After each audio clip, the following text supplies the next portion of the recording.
Sharabi, welcome to Budapest. Thank you very much for taking this interview. Thank you very much for having me. You're a busy man. People are interested in your story. The apropos of your visit to Budapest is your book that you have written. Did you expect such a warm reception? Not at all. What happened yesterday in the bookstore was very surprising for me. There was people literally lining up on the street. And I spoke to somebody this morning who said he was there, and he looked at the line and he said, as much as he wanted to come in, he gave it up. I can understand him. So we have a little time. So if you don't mind, and I'm sorry for that you have to recall and go back to these memories again and again to revisit them, which is probably very hard. Please tell us, let's start. Tell me please a little bit of that very, very bad, very black, very sour, very sad day of the 7th of October. We woke up 6:30 in the morning from red alarm in the kibbutz. We got used to it about, from time to time, these alarms. We pick up our girls to the safe room. We thought it for 5 minutes, but the alarm didn't stop. And after half an hour, we got an announcement that there's a possibility of terrorists infiltrated Be'eri. We were sure it's about one or two of them. And they... Has it ever happened before that terrorists broke out of Gaza? Not at all. Not at all. And rockets were happening before. Yes, of course. But we were very surprised. It was very weird. And they told us that the army on its way, and we were sure it will finish in half an hour later. But it continued, and it was out of control. And we start to see some videos, and watch some videos on television from Sderot, Ofakim, and the Nova Festival. And after that, it was some messages from, in the WhatsApp groups in the kibbutz, especially for kids, that, like shouting in these messages that somebody shot mom, somebody shot dad, and how our house is burning, and things like that. And that was the moment I think I approached Liane, and Liane and I decided, Liane being your wife? My wife, that we are not going to fight with them. We don't have any weapons at home. Did you not have any weapons at home? No, nothing. And we presume I'll be kidnapped, but their British passport will protect them. So that was our plan, and they arrived. So the plan was, I'm sorry to interrupt, the plan was, not the plan, but the way you thought that it's going to happen is they will take you. Yes. But they will not take your wife and your two daughters, who were what age? 16 and 13. And because they're British citizens? Because they are British citizens. And that was our plan, to tell them immediately when they arrive. And 11:15, they start to break things in the house and start to shout in Arabic and Hebrew. And immediately they arrive to the safe room door, open it easily. And our dog barked, and they got stressed probably, and they start to shoot. Liane and I jumped to Noya in the hell and covered them with our bodies. And we shout them to stop. They stopped after 10 seconds. And have you seen eye to eye with them? Yes, of course. They stopped. They asked our phones, and we gave it to them. And immediately we said to them about the British passport. You speak Arabic? Yes. You talk to them in Arabic? Yes, I talked to them in Arabic, and I understood them. And they start to say for us that they will not get scared or something like that. So I was sure it's all right, and they understood they have British passport. Two of them grabbed me. Another 3 or 4 terrorists went with the girls to the kitchen area, and the rest waited for Liane to get dressed because we were jumped on our bed, and she didn't know what to do with herself, how to take her trousers and put it on. And she was very confused and very scared. And after a few minutes, I understood the commander there that said to his guys that hold me to take me out of the house. So that and I understood that was the moment I'm going to be kidnapped. And I just turned my head to my girls to the kitchen and shouted them, "I'll be back." I didn't want them to be worried about me. And that was the last time I've seen them. How did you know that you were going to be kidnapped and not shot? I presume that. I didn't know anything about that. I believed in that moment, if they wanted us to die, they would shoot us in the safe room. Why to all this, holding us and all the hustle? Yes. So because of that, when they took me out of the house, I was sure that I'm going to be kidnapped. I was sure my wife and my daughters will be okay because of the British passport. Because the British passport, and I didn't kill them the first minute. So why to do it later? And so when they took me out of the house, the first thing I've seen that was my friend's house burning, and all the way to the fence, I've seen something like 100 terrorists coming in and out from every house in our neighborhood. Freely. Moving around. Nobody bothered them. Nobody fought with them. They were celebrating, filming themselves, laughing. Some of them tried to hit me on the way to the fence. When I arrived to the fence, it was a terrorist there that, we called it the cars that they were stolen from Berry. And one of the cars approached us and they pushed me in. And the back of the car, the first thing I've said automatically, I don't know why, because I'm not religious, I've said Shema Israel. And since then, for 491 days, I've said that every morning. And I start to count minutes in the car towards Gaza. I want to understand where I've been taken. They didn't cover your eyes. You weren't blindfolded. No, they covered my eyes. They put a blanket on me. I was lying down on the back of the car, and but I just start to count some minutes in the car because I want to understand, because Be'eri is the front of the center of Gaza. You wanted to understand how far they take you. Yes, maybe up north, maybe to the south. I want to understand where am I. And they put someone after 200 meters from Be'eri. The car stopped. They put someone on top of me. I didn't know who's that until we arrived to the first stop. Half an hour later, it wasn't that far from Be'eri because it wasn't very fast drive. And we arrived to a mosque.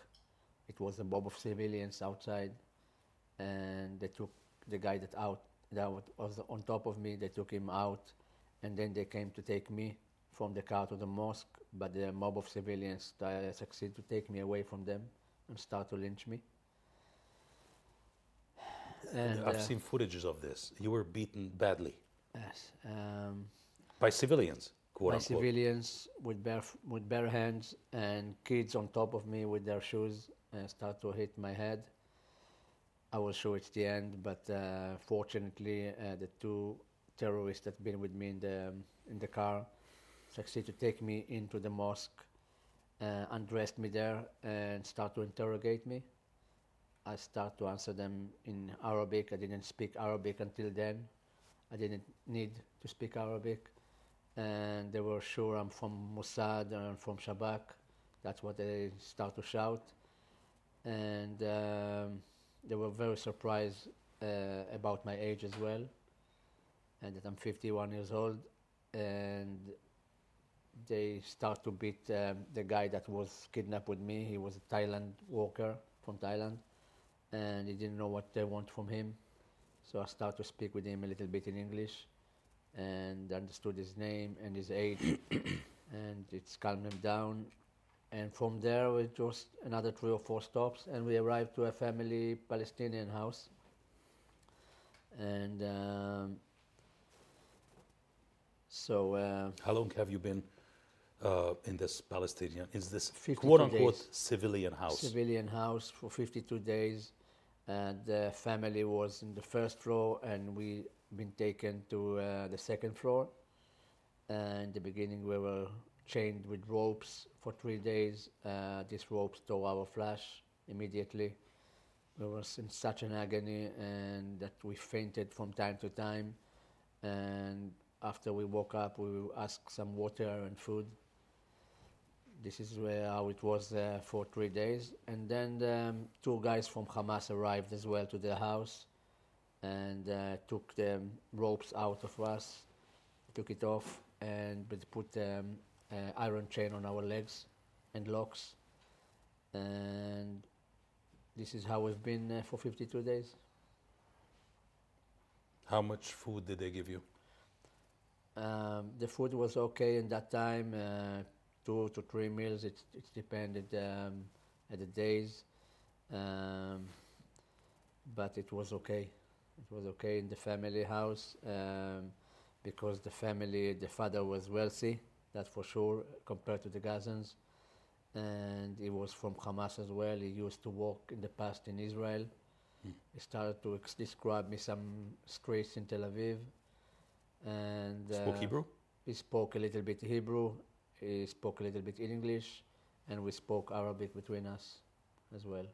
When did you understand, when did you realize, after the first shock, I presume, the first day or 2 days you were pretty much in shock, when did you realize that this is going to be now for a very long time, perhaps not for 491 days, but it's going to be for a long time?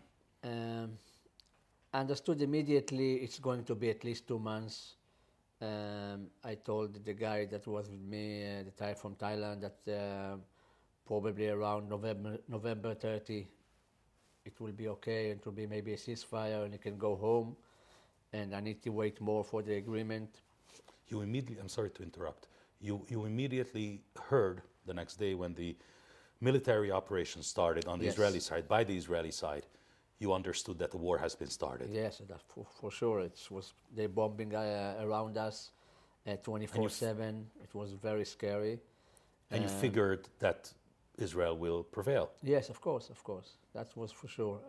But we were sure that it take probably 6 weeks to 2 months that it will finish. That's what I presume. And actually, after 49 days, the first ceasefire arrived. It happened, and women and children start to Did you know that? be released. They explained to us that, because they explained to us that later it will come the wounded people, and then the civilians, and then the end, the soldiers will be the end. That's what they speak all the time.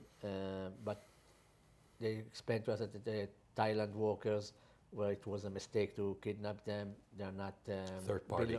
They're not belong to this conflict. So I left some, messages with this guy, with Kon, to give to the IDF and my family. Unfortunately, they scared him too much, and just after he arrived in Thailand, 2 weeks later, he phoned and said he saw me for 2 seconds and I'm fine. What happened after 51, 53 days? Yes, after 51 days, still the ceasefire was on. A guy with women dress arrived to our house. It was Almog Sarusi, zichrono livracha. And he said to me where he's been, that he was kidnapped from the Nova Festival. And day after, they moved us to the tunnels. On November 27, we arrived to a mosque again after 20 minutes walk in the Gaza streets.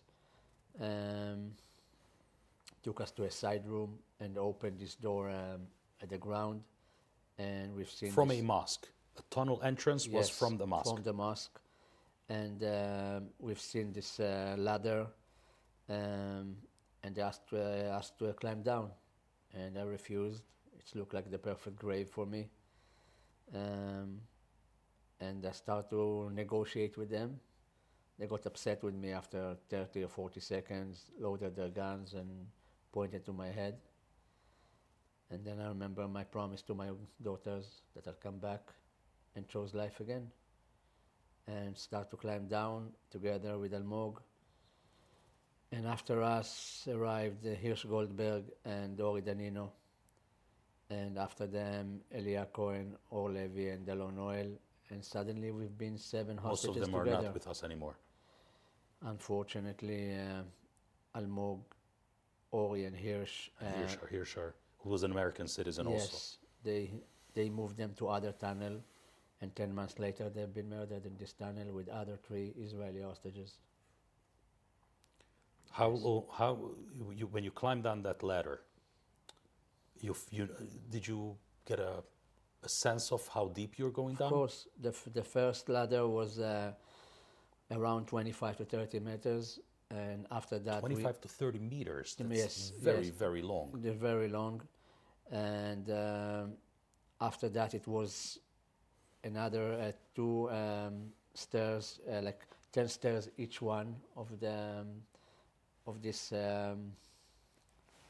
גרם מדרגות, yes, and we understood we're around 40 to 50 meters, and then we walk another 10 minutes of walking, of very steep walking inside the tunnel, and then we arrived to the and place then you we knew stayed. already, then you understood that you're not going to be killed. Yes, they said they want to protect us. They want to protect you, quote unquote, Yes. and that this is a terror tunnel, Yes, of course. and which has electricity. Had electricity from the mosque, they took it, and sometimes from batteries. Some air condition or whatever, not air condition maybe, but some it- air, it- some it- ventilation. It didn't work. It didn't work because it needed electricity, so they didn't have enough electricity to make it work. Could you So breathe down there? It was in the beginning. It was very, unnatural for us. It was the humidity there was Crazy. horrible. Yes, and I didn't believe, we can survive the first night, but after that we got used to it, and we stayed How would you there describe your stay in the tunnel for over 400 days? 440 days. 440 days, which is way over a year. It's like a year and 2 months or 3 months. Yes. Compared to your stay in the house. All the conditions got worse after we've been in the house. We were chained 24/7 since the first day. Throughout all the time. All the time for 485 days. Just a week before my release, they You're talking took it shackles off. on your feet? Sorry. You're talking shackles on your feet? Yes, yes. And sometimes we were chained leg to leg with the other hostage because they didn't have enough chains. And we were humiliated on daily basis. They used violence against us. Tell me about it, please. Psychological terror against us. The violence got worse and worse every time that the IDF killed more and more from Hamász, of course, some of the friends. So they took their anger out on you. Yes, but one time it was really severe. They broke my ribs, and I couldn't breathe properly for 2 or 3 months, and I needed help, from lying down to stand. I needed my friends' help. That was our time there, and just waited every day that it will finish. Did you hear news then? Did you hear news? The news? חדשות, כל מיני חדשות. No. You were not aware of the Israeli... no. Did you hear the bombings? Did you hear We the hear a little bit of military? bombing. The tunnel was shaken from time to time. They didn't let us watch television or listen to the radio because some other hostages in other places could do that. We couldn't, so we needed to gather some information just from them. We used to listen to them all night. They were sure we are sleeping at night, but we used to listen to them.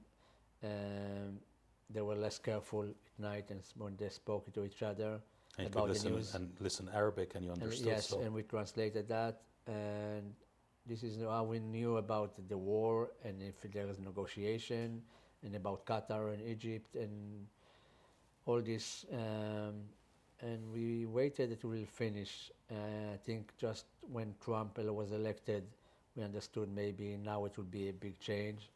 And we are That gave you some new hope. Yes, yes, they were thrilled about that. They were so happy that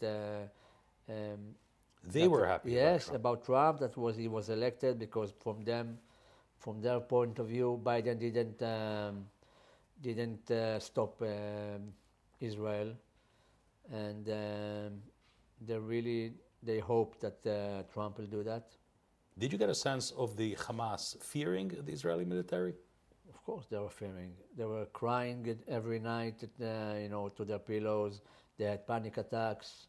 They knew that it's, if the war will not finish, they probably will be dead. They knew that. After Trump was elected, we start to hear them talking about an agreement, and around December we understood it's very, very close. And the end of January, someone was from Hamas arrived to the tunnel and let us know that we are going to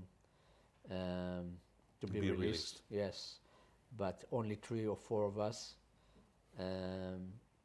So Alon Oil understood is going to stay there more than us. We promised him it's probably nobody will come back to fight. We were wrong about that, so he stayed there another 8 months. Before we talk about your release and what happened afterwards, and when you learned that your family has been brutally murdered on the 7th of October, I want to ask, did you for a minute feel that Israel, that the military, the politicians, that they gave up on you, or that they betrayed you, quote unquote, that you felt that they're not doing enough? Like, you asked yourself, like, what am I doing here? Why don't they fight harder, or the politicians work harder? Did you get any sense of that, or any feeling like that? They tried to give us the feelings that all Israel forgot about us, and of course the government and all this, that nobody care about us. So it's not easy to hear that and to not pay attention to that. But it was very important for me after every time like that to take the young guys and to explain to them that I don't know what the Israeli politician do or not do. I don't know about that. But I'm quite sure that not our family, friends, and the military, the IDF, gave up on us. I'm sure they're doing everything day and night to release us. So that's what we kept saying to each other, and we've waited. So we didn't really let them to their psychological terror to work on us. Let's talk a little bit before your release. Let's talk about a little bit of faith that you have. I assume, from what I heard of you, you're saying interviews, I haven't had the chance to read the book yet, but that you found God in the tunnels? I don't know if I found God, but my faith in God got stronger. I'm not religious now, I wasn't religious before, but I'm quite sure that religious is a broad term. I mean, I'm a rabbi, I could say that. Religion is a broad term. Okay, so for me, faith in God, that somebody protect me there and keep me alive after all I've been through, was amazing. I felt that. It gave me lots of strength.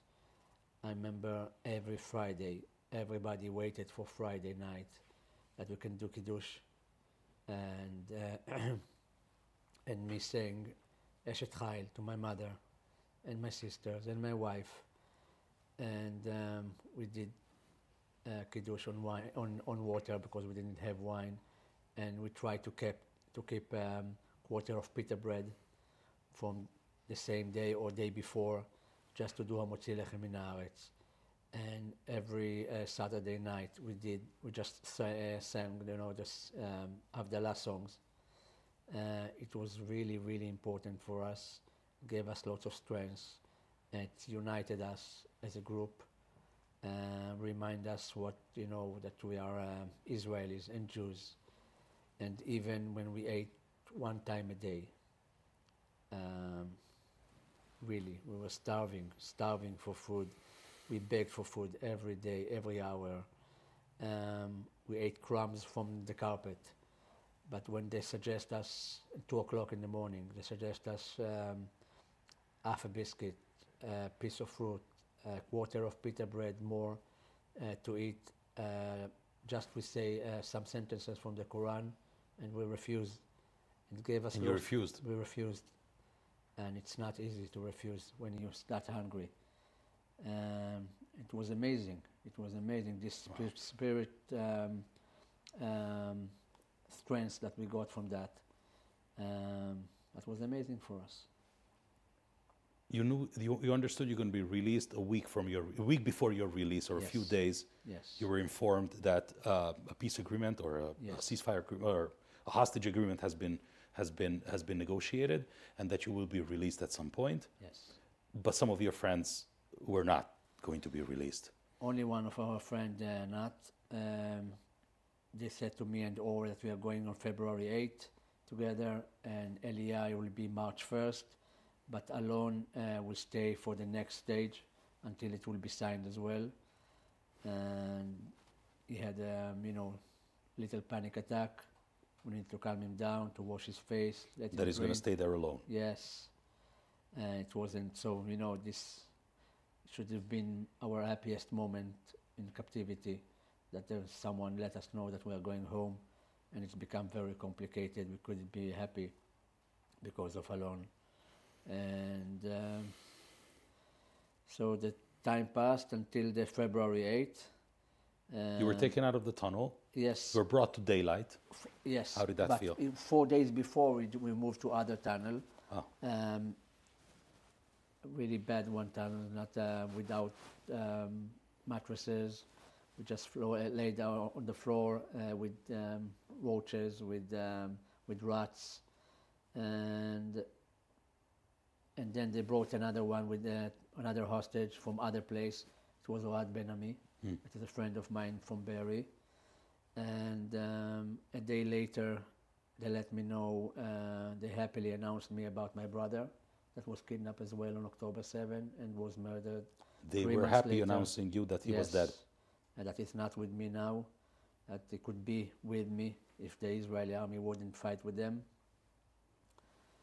And 2 days later, on February 8th, we went to this ceremony, and it took us 3 hours before that to make rehearsals for questions and answers, then prepare the head. And 15 minutes on this stage, and after that they transfer us to the Red Cross, and from the Red Cross another 15 minutes, and they moved us to the IDF hands. And I was expecting seeing Lian and Noya in the hell running towards me, and I dreamt about this moment. And instead of that, a social worker from the IDF approached me and announced me that my mother and my sister waiting for me. And you understood that? Then I understood, of course, that worst thing happened to me. And my wife and my daughters didn't survive October 7.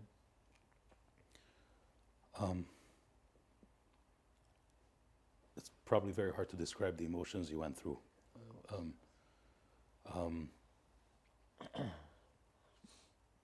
Was it sad? I mean, you said that you should have been happy being released. Yes. But hearing these news... yes.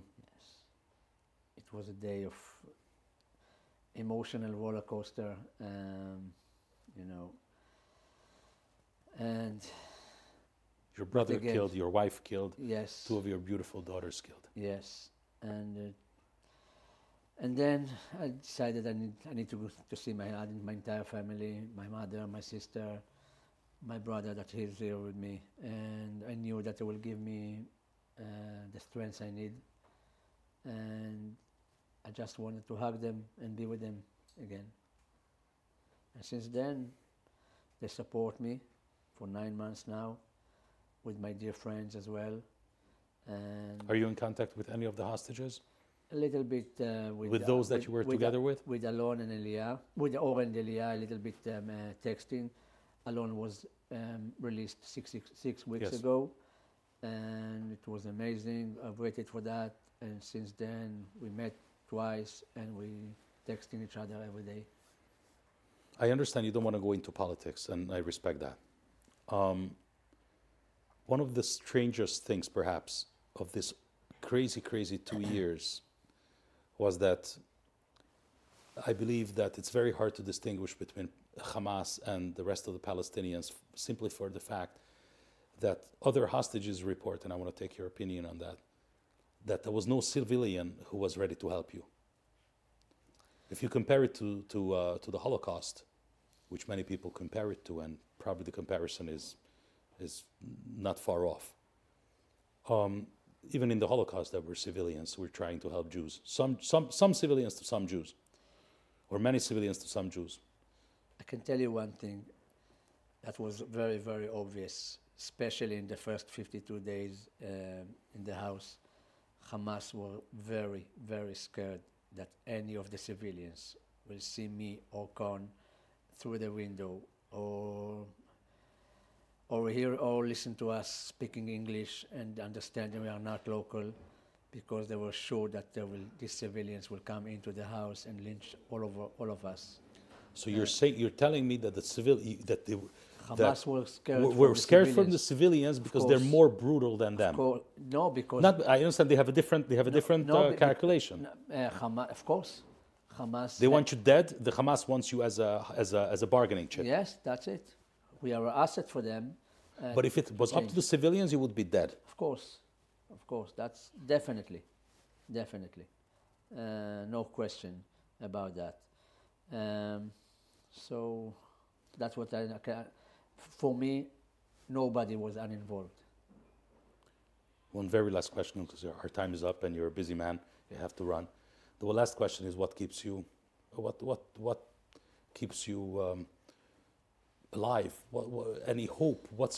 Where do you draw your strength from? You know, as I said, since I was released, I understood that my family, my friends, Israelis, and Jewish all over the world pray for me.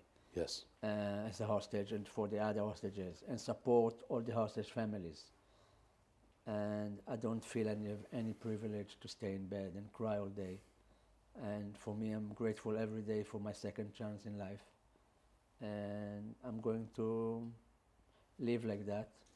And I hope I'll have meaningful life, and I will build my life. That's for sure. I am sure. And God bless you. Thank you. Thank you very much.